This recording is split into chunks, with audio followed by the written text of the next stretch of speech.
friends, welcome to my channel. I am Dr. Beena Sethi, Associate Professor in Chemistry, and my today's topic is IR spectrum of methane. इसमें हम देखते हैं सबसे पहले इन 6 questions के reply कि why do we get spectrum? हम methane में स्पेक्ट्रम हमें क्यों मिलता है? क्योंकि जैसे ये मीथेन का स्ट्रक्चर है, इसमें अगर कुछ भी असिमेट्रिकल होगा, चारों अगर सिमेट्रिकली बाहर जा रहे हैं तो dipole moment will remain zero, और ग्राउंड स्टेट में जहां पे है वहां पे भी इसका डाइपोल मोमेंट जीरो होता है। तो ऐसे वाइब्रेशंस इसमें नहीं करेंगे, बट यहाँ पॉसिबिलिटीज हैं कि 3 में से 3 तो बाहर जाए, 1 अंदर जाए, या 2 कंप्रेस हो और 2 स्ट्रेच हो, या 3 कंप्रेस हो 1 स्ट्रेच हो। तो इस तरह से यहाँ पे कई ऐसी पॉसिबल वाइब्रेशंस हैं जिसमें इलेक्ट्रिकल डाइपोल मोमेंट चेंज हो सकता है। तो वो अब इंटरेक्ट करने के लिए एलिजिबल होगा according to selection rule, and we will get spectrum. और ग्राउंड स्टेट पे सबसे बड़ी बात यह है कि 300 केल्विन टेम्परेचर के ऊपर मीथेन के जो मोस्ट ऑफ द मॉलिक्यूल्स हैं they remain in ground state. तो अब आईआर से इंटरेक्शन करके उनकी हाई चांस होते हैं वाइब्रोनिकली एक्साइट होने के, और हमें पीक मिलता है और स्पेक्ट्रम मिलता है। नंबर ऑफ पीक्स किस पे डिपेंड करेंगे? नंबर ऑफ पीक्स डिपेंड करते हैं नंबर ऑफ पॉसिबल वाइब्रेशंस पे, और इसको काउंट करने का हमारे पास नॉन लीनियर के लिए फॉर्मूला होता है 3n-6, लीनियर के लिए 3n-5। 3n is the total number of atoms present in the molecule. So in case of methane there are 5 atoms, so 15 minus 6, so possibilities are 9 vibrations. Out of 9 there will be symmetrical stretching, asymmetrical stretching, bending, wagging, rocking, all these types of vibrations will be possible. तो 9 के 9 अगर possible है तो क्या 9 के 9 IR active भी होंगे? नहीं, या हमें 9 पीक्स मिलेंगे।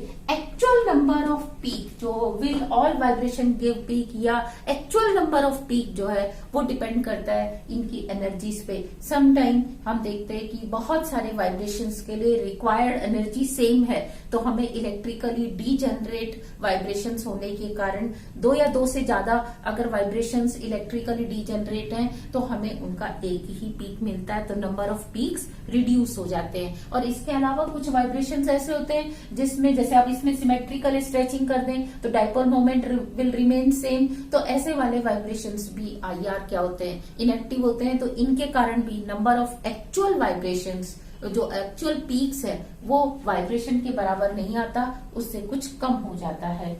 फिर नेक्स्ट क्वेश्चन, क्या हमें यहाँ पे शार्प पीक मिलेंगे या ब्रॉड पीक मिलेंगे? तो हम जानते हैं कि ये अगर वाइब्रेशनल लेवल V0 है और ये वाला लेवल V1 है, तो इसमें इस V1 में और V0 में जरूरी नहीं कि वो V0 से डायरेक्ट किस में जाए, V1 में, क्योंकि इनके बीच में और सब एनर्जी लेवल्स होते हैं, रोटेशनल लेवल्स जिनको हम बोलते हैं। तो ये R0, नीचे वाला R0, फिर ये R1, R2, R3, इस तरीके से। सिमिलरली सेकंड वाले में R0, R1, R2, R3 कई रोटेशनल लेवल होते हैं। तो इलेक्ट्रॉन में get excited from R0 to R0 और R0 टू R1 और R0 टू R2, या फिर R1 से R0, R1 से R2 और R1 से R3।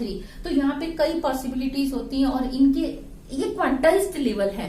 क्वांटाइज्ड लेवल होने के कारण ये फिक्स्ड पर्टिकुलर वेवलेंथ की रेडिएशंस को ही एब्जॉर्ब करते हैं, लेकिन उनका जो गैप होगा वो बहुत पास पास होगा, ज्यादा डिफरेंस नहीं होगा। इसीलिए instead of getting sharp peak, इस तरह का हमें शार्प पीक नहीं मिलता, बल्कि we get multiplet of peak. इस रेंज में बिल्कुल पास पास हमें मल्टीप्लेट्स मिलते हैं, तो हमें ब्रॉड पीक मिलता है instead of sharp peak. And position off peak depends on the reduced mass and it depends on force constant.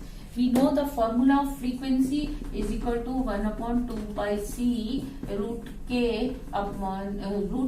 into divide by mu.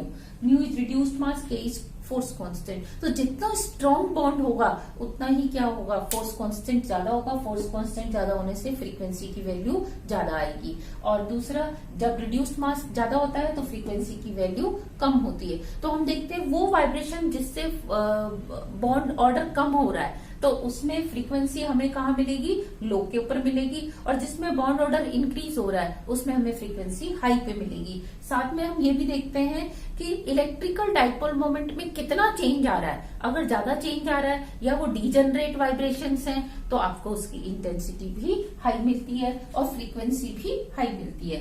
Position off peak के बाद last intensity. Intensity depends on number of vibrations, कितने vibrations same type की energy वाली radiations को absorb कर रहे हैं, और दूसरा कितने मॉलिक्यूल्स, पॉपुलेशन ऑफ मॉलिक्यूल्स उस ग्राउंड स्टेट में है, कितनी प्रोबेबिलिटी है, इसके हिसाब से इंटेंसिटी चेंज होती है। तो in case of methane we get कि बेंडिंग वाइब्रेशंस, 3 बेंडिंग वाइब्रेशंस की एनर्जी होती है 1020.9 सेंटीमीटर इनवर्स। मीन्स 3 वाइब्रेशंस जो है इलेक्ट्रिकली डीजनरेट हैं। इन तीनों के कारण हमको एक ही पीक मिलने वाला है, और आपका नंबर 9 से रिड्यूस होके कितना रह जाएगा, यहाँ पे 2 कम हो गए तो 7 ही रह जाएगा। इसके बाद नेक्स्ट एनर्जी के ये भी बेंडिंग में ही आते हैं, लेकिन ये थोड़ा सा इससे क्या होंगे, ज्यादा इलेक्ट्रिकल डाइपोल मोमेंट चेंज करते हैं। ये दोनों भी इलेक्ट्रिकली क्या है, डीजनरेट वाइब्रेशंस हैं, और इनके कारण, दोनों के कारण हमें एक पीक मिलता है।